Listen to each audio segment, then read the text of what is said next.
Bitcoin is at a crossroads.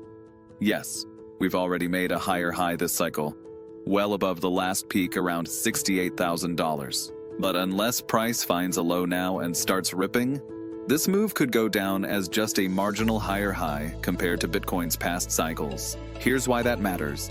Historically, Bitcoin doesn't just drift higher at the end of a cycle, it erupts. If this cycle ends with a small, tired push, topping somewhere around 125,000, that's technically bullish compared to the last run, but it would still be disappointing, given Bitcoin's history of face-melting blow-offs. From here, there are really only two paths.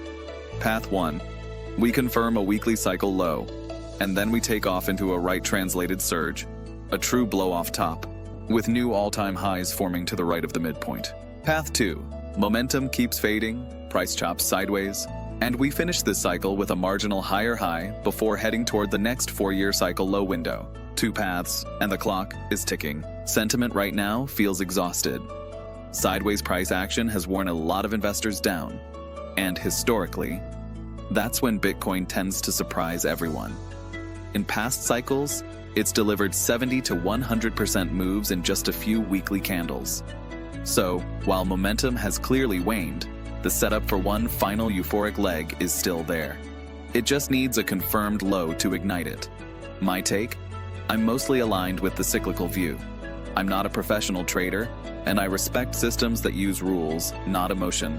If we find a clear weekly cycle low here, and Bitcoin pushes to a higher high on the right side of that midpoint, then it's off to the races. Bitcoin tends to do what Bitcoin does.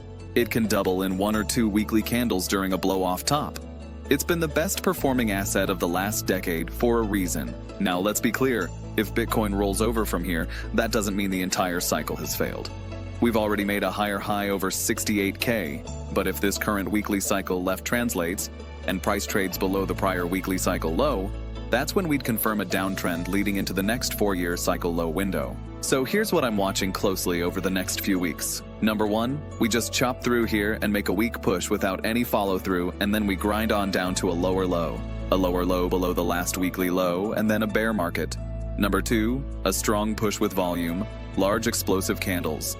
We need to see sharp, explosive candles, not slow, grindy ones. If we don't get that soon, this cycle might end with a marginal higher high rather than a euphoric top.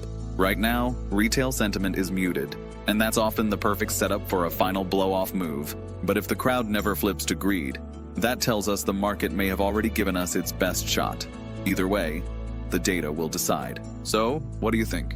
Do we get one last face-melting rally? Or has this cycle already given us all it's got? Drop your thoughts in the comments, and subscribe if you want to stay updated on the next major cycle move.